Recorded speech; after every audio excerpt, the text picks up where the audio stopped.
But man, and Jim Jesus will know exactly what I'm talking about.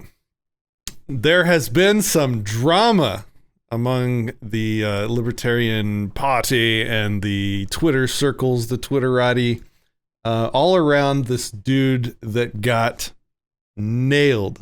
And I had no idea that it was as bad as it was. But yeah, so I'm going to pop out of the way here and talk while this plays. Hey, get the fuck. So this is a protest in Oregon. This guy's standing up, holding a speaker, playing some music. They throw what looks to be like a smoke bomb or tear gas grenade or something like at him. He tosses it back across the street away from him, and the cops dead-eye him square in the forehead with a, what would they call it, a less than lethal, like, beanbag round.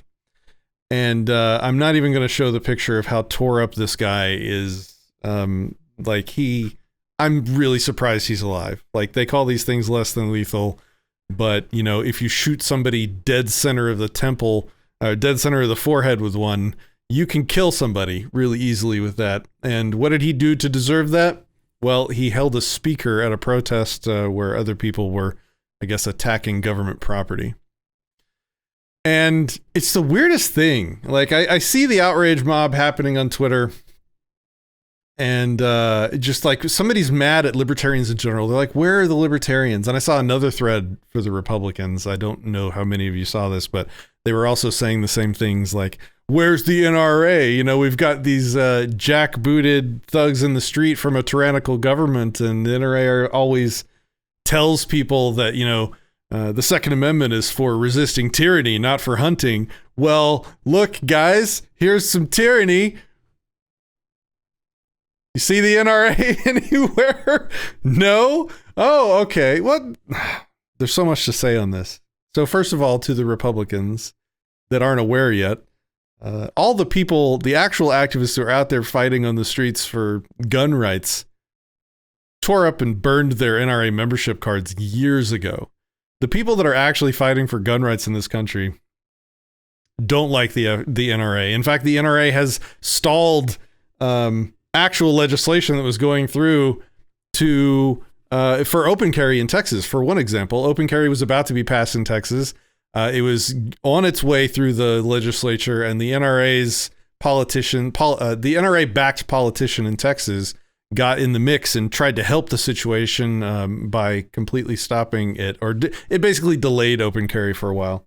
And I think back in the day, a bunch of activists at the time sort of burned their NRA membership cards. And so when you see the anti-gun activists, you know, marching, like the March for Lives protests, and you see 10,000 people, like, you go back and search Disenthrall for the Dallas March for Lives counter protest, but there's like 10 or 20,000 people marching in the streets of downtown Dallas.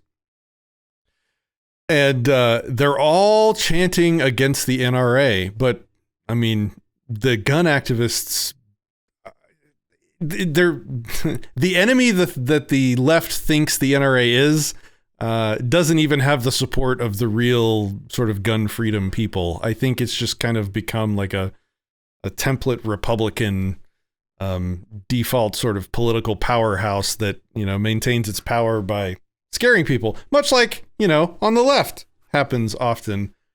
Wow. So look at all these comments. You guys are awesome. I didn't think anyone would even be awake right now in the middle of the night to hang out with me. So this is awesome. I'm trying out some new tech behind the scenes, though, that you guys aren't, hopefully, if everything goes right, won't notice. But we're going to come out with some new sort of schemes to release content that will hopefully really reward our supporters, while also letting the general public still sort of have access to the meat and potatoes, so to speak. So Liberty After Dark says, so we got to talk about how the cul-de-sac commandos had charges pressed against them.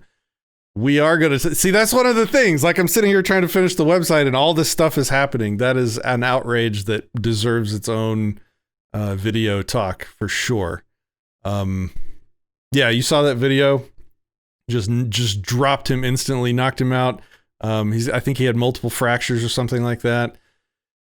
And let's see. Redcap says, Rule 1, don't fuck with cops. I don't think that's the rules, actually. I think if we even talk to the founding fathers of the country who fucked with the redcoat cops of their day, that might not be quite the intent of things like the Second Amendment. But anyway, so that was sort of the Republican NRA side of the drama.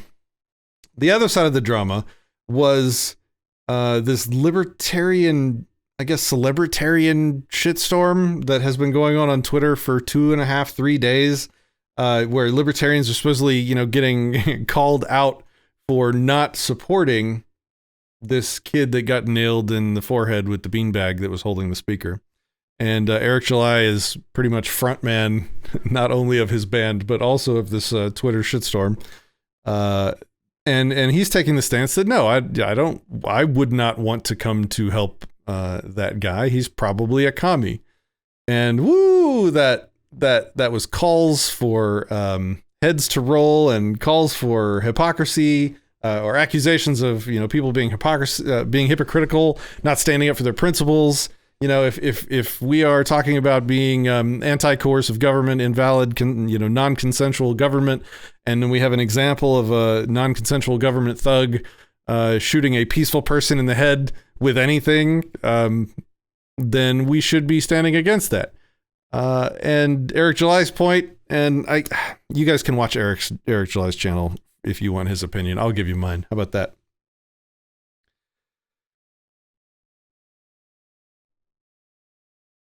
First of all, we don't owe anyone positive action.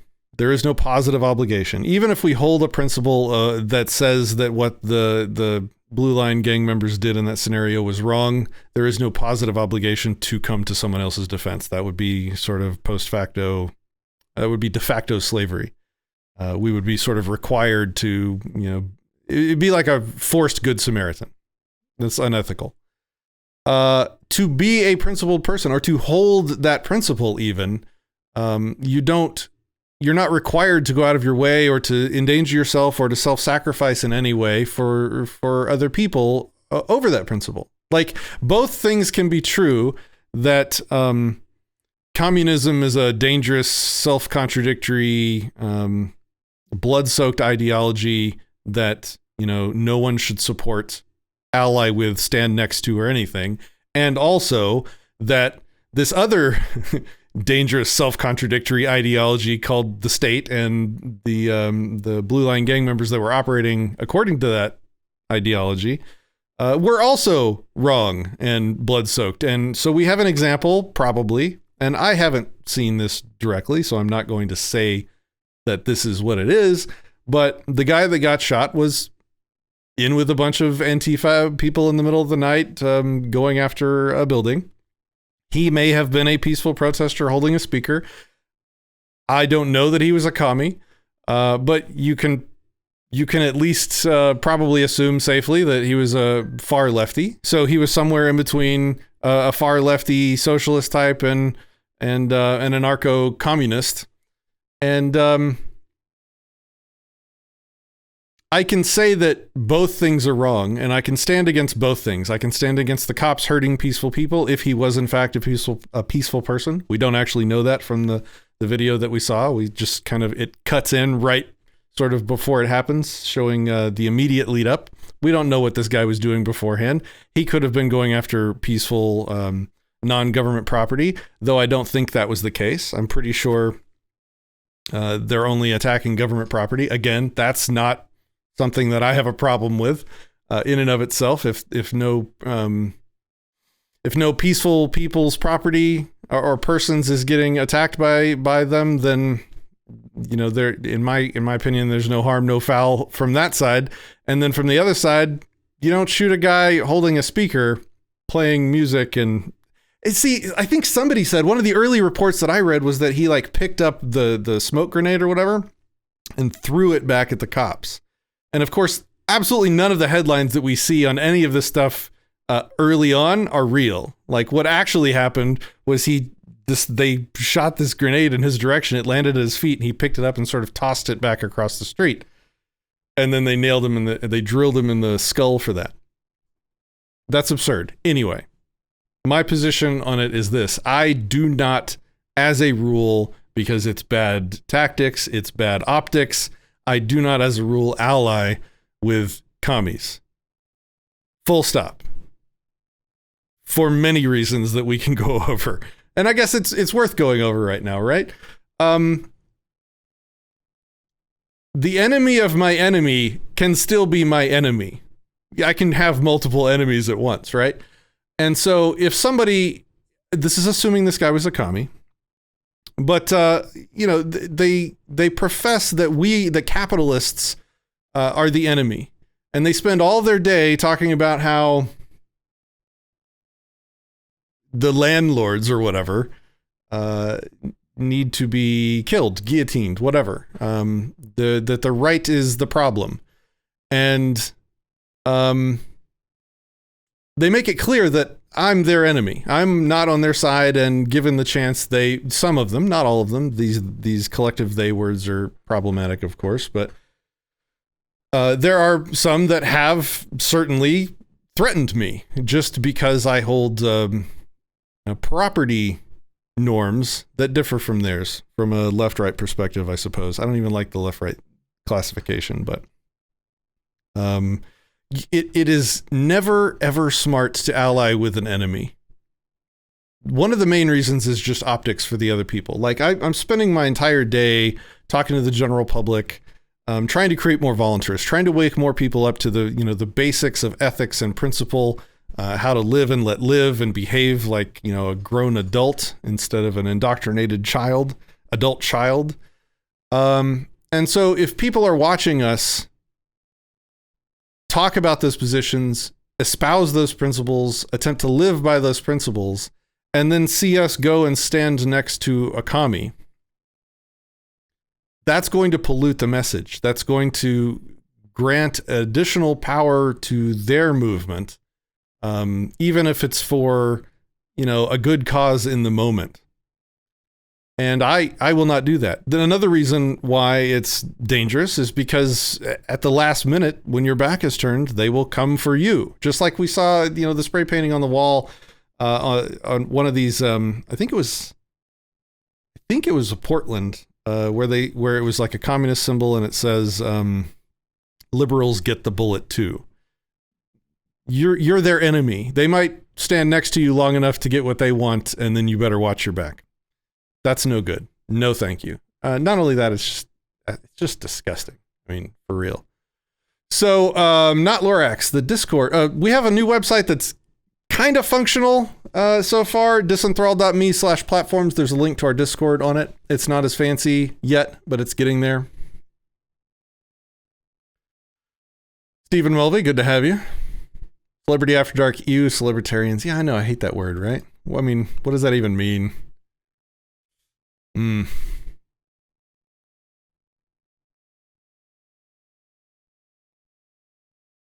Yeah.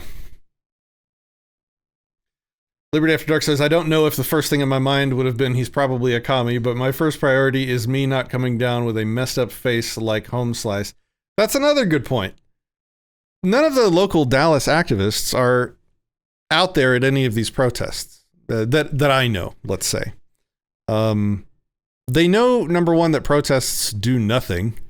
They accomplish nothing. And if anything, they hurt your cause by making the people involved feel like they're actually doing something.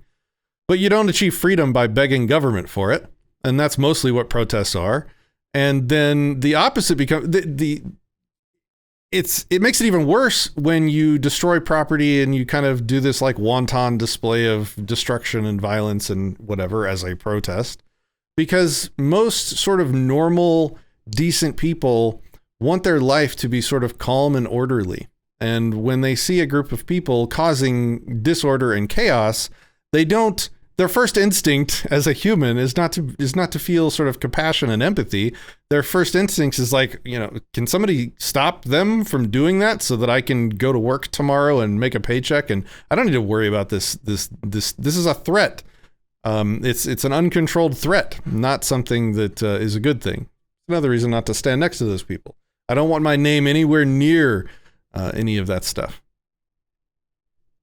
My Discord link is expired. Oh, well, the Discord, maybe somebody can drop a link in the comments. Gotta love getting threatened for wanting to keep your things and be left alone. Yes. Hey, not governor, yeah, sorry about that. Maybe somebody can paste an updated Discord invite, and then I'll have to update the link on the website soon. This is the perfect stream time for me in New Zealand. Stephen Mulvey, well, you are not our only viewer in New Zealand. So that's awesome. Don'tComply.com. Protest in today's world. Create short-term placating at best. Yeah, exactly. And you know, I guess the best example of that, and you were there for this, Don't Comply. Hell, you were kind of at the front of it. But the best example of a positive protest, I mean like a protest with a positive benefit, was the guillotine march. It had nothing to do with making change in the world. It had no aspirations for convincing government to change anything or free people or anything like that. It was mainly fun. It brought a bunch of cool people that were freedom lovers together, and we did something, you know, a lot fun and probably a little crazy, and we had a guillotine. That's amazing. And we got to have some good speakers talk about some cool stuff and maybe introduce some people to things like jury nullification. And it had nothing to do with like using our First Amendment protest rights to, you know, convince or force government to change anything, because having those aspirations and having those expectations of protest is a complete waste of time. That's not what protests do. And like I said earlier, I think one of the things protests do is make people falsely think like they're helping or like they're actually acting for change. And so they go home, they sleep sort of comfortable in their bed at night, and they get up and go to work the next day thinking, you know, oh, I'm doing something. I'm being an active sort of citizen. When in reality, the government permits protests. Not because it's in the Constitution. Like what else in the Constitution haven't they trampled all over? No, they let these protests happen because it's a pressure release valve for the people. The people can blow off steam. They can feel like they're doing something, and the government's like, oh, you know, patting these people on the head. They're like, oh, okay, you know, good job, you protested. Yeah, we're listening. We promise, you know, power to the people and all that. And then the next day they just continue with whatever the hell they were doing previously. So generally protests are a bad idea when they don't include communists. It's an interesting topic, like talking about the co-opting of the sort of Black Lives Matter movement. These are all like massive collective labels.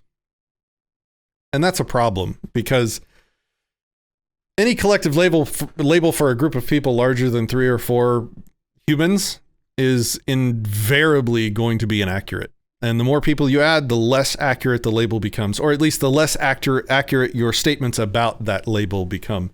And so by the time, you know, you have 10, 20, 100,000 people, I don't know what the population of BLM would probably be at this point, but by the time you get to those numbers, there is not a single statement that you could make about every member of that movement, whatever that movement is, that would be true. That's just not how humans are too different from one another.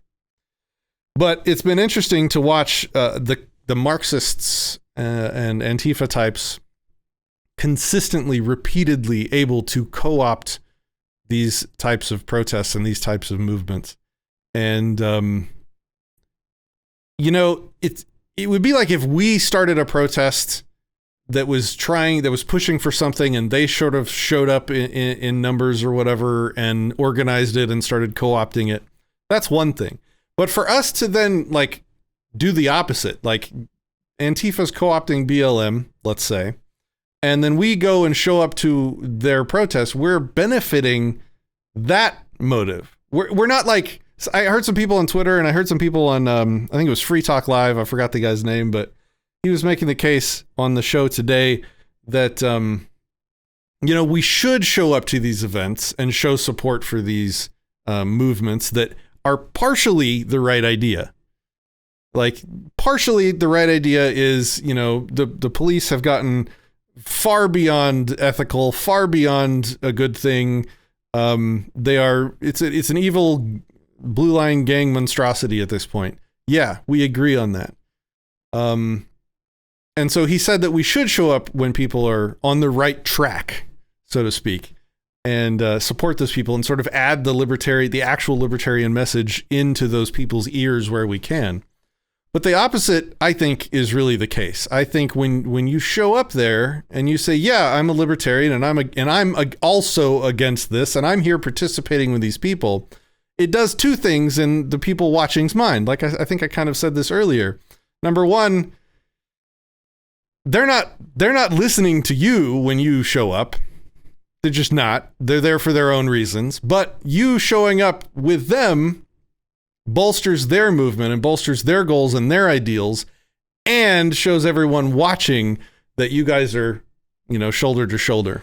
And shoulder to shoulder with some pretty terrible people is not a good look. It's not worth it. And it's probably a little dangerous. No.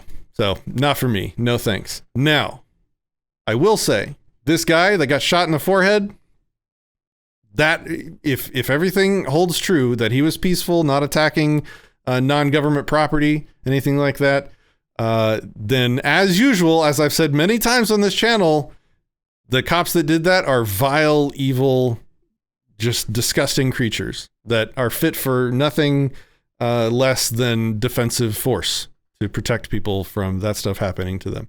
And I mean, I kind of say this stuff on Twitter and it doesn't seem like it's enough sometimes. It's like, okay, well, what else do you want me to do? Do you want me to quit my sort of day job, leave my family and go up to Portland and march with Antifa? Hell no. No, thanks. If you don't want to get, that's another thing.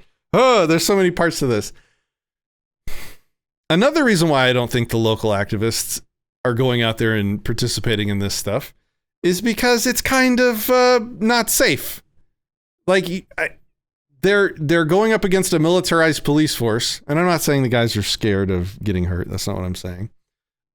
It's just a real, like, if you could think of a really tactically dumb way to resist the system or the state, sort of an open conflict where people on both sides sort of have time to form their lines and then stand off and have this like standoff where they face down and it basically turns it into like a battlefield with sides and combat with tactics involved on both sides.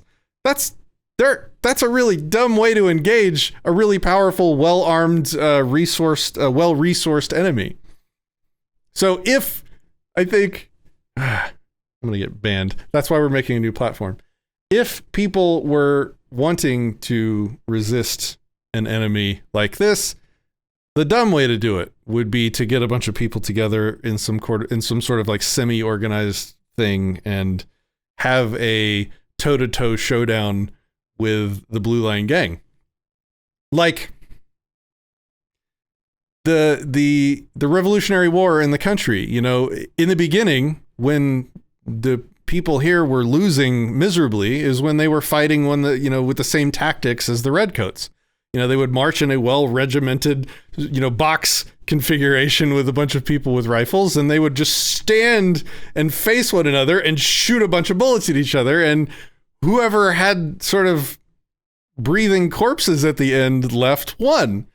And that was a miserable, dumb way to fight. And once they realized sort of more the guerrilla warfare, where you could hide in trees and, shoot at the enemy without necessarily having the enemy even able to see you to shoot back. Anyway, I've made my point.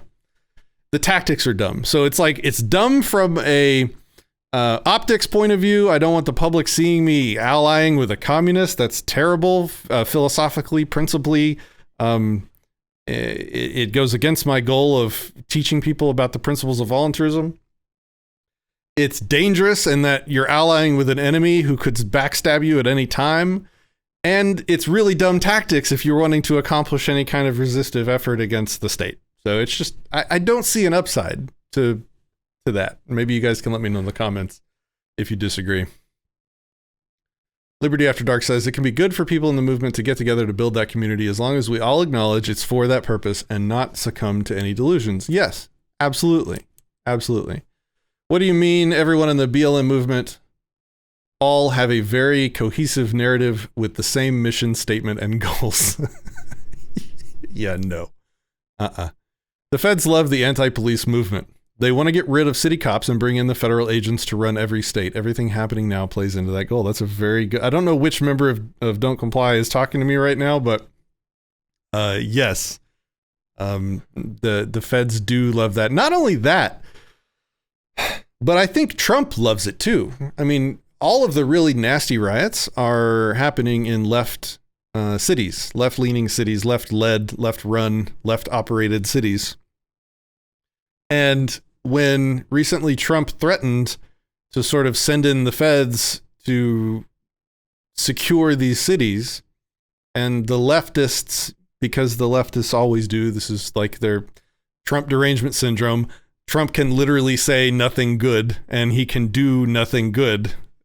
So whatever Trump says he wants to do, or, you know, whatever, they immediately take the opposite position and stand against it.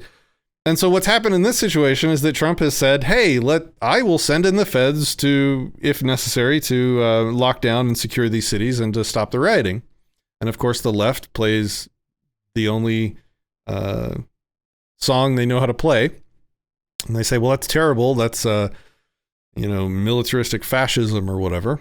And so all Trump has to do now is say, oh, okay, well, you don't want us to come help, we won't. And you know what he just did? He made the Democrats own the riot. And now the Democrats own the riots. They own all the destruction that happens, anything bad that happens out of it, any property that's destroyed, any people that get hurt or killed. The left now owns that because he said he didn't even do anything. He just said he was going to. And they threw such a tantrum that all he has to do is be like, okay, you don't want the feds' help? You won't get it. That's fine. You know, I'm not going to force it on you. And now they own the stuff. Now they own whatever comes of it. It's a good say what you will about the man. He seems to be a good politician.